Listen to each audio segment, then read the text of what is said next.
or as one. I mean, na uniformity ba? Especially sa kanang mga categorical nga mga values or mga text. You can also choose str.strip. I think this would remove itong mga spaces. Example, df column name, the name of the column. Sample df gender. So column in the strip, tapos si lower. Ano mo yung sa good mo putag male, especially pag user input ang ang data, dili magkaparehas ang first thing is a spelling, ang casing, assign na magkapital, assign na small letter. So data transformation techniques. So common techniques, aside from those na na-mention, we have the normalization, standardization, or log transformation. Normalization is we're going to scale the data to a specific range, minimum or the maximum scaling. Standardization, scaling data to have a mean of 0 and a standard deviation of 1. Log transformation, handling skewed data. The left to the right, skewed data. We can also modify our data for analysis. No? First thing is we can generate new columns for existing data. We could also merge different columns and then treat this as a new data, no? Or create a new column. So for that, to create a new column, just have to assign operator lang equal. So df new column, not necessarily nga nag-exist siya, no? Mag-create kag new column. So lang nimo sa single quote and then assign kung unsa nga column tong imong assign sa imong new column. Sample, you're going to merge two different columns or you're going to add two different columns, no? Multiply, whatever. So convert data types, ganyan naman siya as type. And then what else? Feature engineering, it's creating new feature, no? Deriving features from existing data. Sample, day to extract year, month, and day. So, a year, month, and day, yung extract ni kag-age. Multiplying or combining features to capture interactions. What else? Polynomial features. Ini, not encoding, no? Handling categorical values. For NumPy, it's numerical Python that is useful for pandas, no? Siyempre, NumPy handles only numerical values. What would happen to categorical values such as gender, mga inana? Fixed values siya nga dili naka-text siya. So, para ma-treat na siya is na dapat siya representation ng numerical values. Ang tawag na niya is encoding. So, or label encoding. Number one is label encoding, assigning each category an integer value. So, male and female, sample, ang male is equivalent na is 1, ang female is 0. So, one-hot encoding.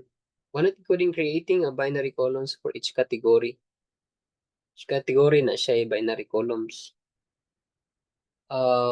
Target encoding, encoding categories based on the relationship with the target value po. So, ang just lang, ang core lang aning encoding is that our text, na siya numerical representation sa atong.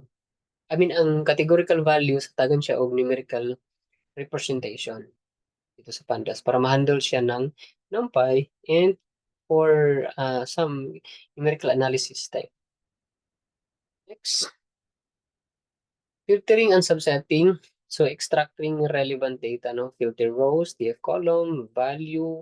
You can also select rows, different column 1, column 2, group by. Yan na mention.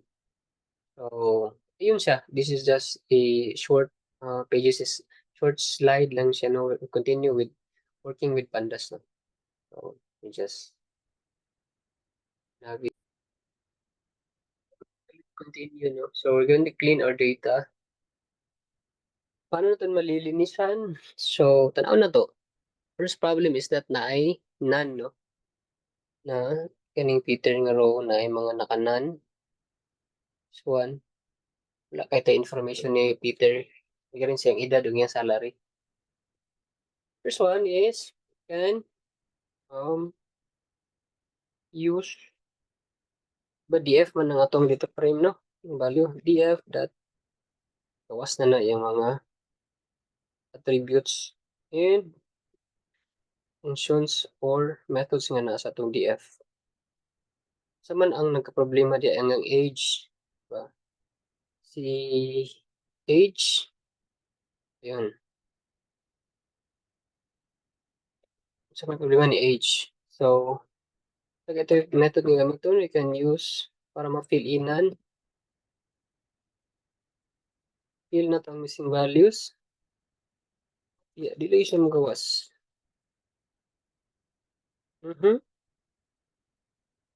Anyway, we'll use anong di mo magawas si that fill. A, B, C, D. Oh, ayun. Si fill na. Fill in A. It's a function. Unsa ang pangutan dili karon unsa atong isulod? Edad man ni siya tanan. Pila nga edad itong ibutang? Pwede na to i-specify ang value, no? Pwede na to i-specify. Pero, like, batangan na to na. Shift tab. Hmm, value. Asya ball mapping series dito frame na. Sa pa. Pero, well, if you're going to analyze no data no para di siya magka-problema, para di ta magkalayo, para dili siya outlier or let's say outlier layo siya sa common. Para dili siya masaag is dili ra ta mag kung unsay mga common nga mga data. So we can use the median or the average nga age. So we can use unsay itong average, the average nga age, it's mean no mean. So i-access na to si DF, si age ang iyang mean. Okay. All right. So, ano siya, di ba? At age at mean. Karon, kung atong tawagon si DF karon, lagi po yung non nga pero dire, di ba? Ikatulo man ni siya. Si Peter, ano na siya 28.25. Anyway, later on pwede naman na to na i-kuan as type nga integer. Naka-float man gud siya. Para mo take effect siya automatically, we're going to use this one. Another parameter which is in place is equal to true. Yun siya. I'm sorry, this is boolean pala values. So true. For every time tawagan si DF, sudlan na siya automatic. Okay. But that's filled in A man, no? Okay. Fill na. Fill na. Wait lang.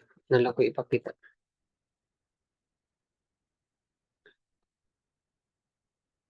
Age. Shift tab. Yun. Nara yung mga parameters, oh. In place. False and default. We also have limit, access, method. Na explanation sa ubos sa na siya. So moving on. Sorry. Na-feel na nato ang missing value sa age. Dili na lang sa salary. Karon. Alright. Yan na nato ni si salary. Atong di sa nato in place dito para makita nato. Karon unsay maayong gamiton sa salary? Mean median mode. Kung mean siya atong gamiton, ang may tabo ani is no, this is salary, I'm sorry. DF salary. Is it really salary? Ayan siya. Ba't magkamali? So, that mean, wait lang. Fill in, wait, it's the error. Can only concatenate string, not integer to string.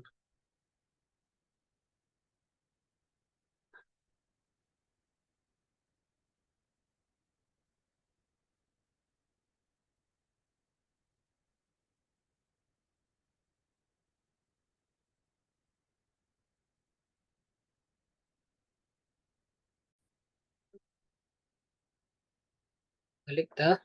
So we're going to change kaning salary po, no? Utangan na to. So salary. So statistical analysis, no? Mean, median, mode. Kung mean ang atong gamiton, what if naisweldong layo ra saya kay in reality di gyud ang kapares ang sweldo. So what if naisweldo diring 5,000 lang.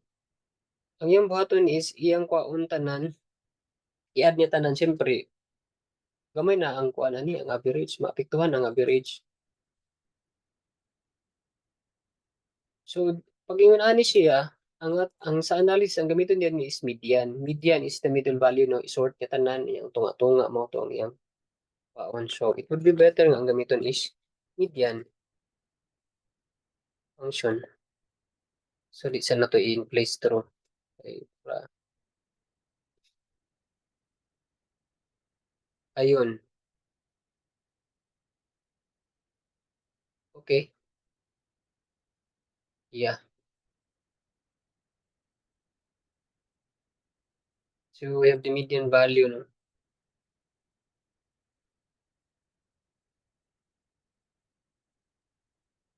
13,750. Kung mean ang gamiton, okay? Ano na to kung layo ra bagay siya. Kung mean ang gamiton, ilay magawas. Ngano di niya makuha ang mean? Because kasi kalinan sa mean ug median. Ang median ira man ning isort, di ba? Tapos kuon din niya ang tunga-tunga. Whereas kung mean siya, i-add niya tanan. So nag-perform siya una og arithmetic operation. Ngano mo error man siya? Can only concatenate string not int. Therefore, dili na ni siya integer. So, i-find out na to. Really, ito ni siya sa kuan. So, para ma-find out na to, that's df.info. So, actually, dapat kaniyang pinakauna itong gibuhat. df.info. Para makita na tong information.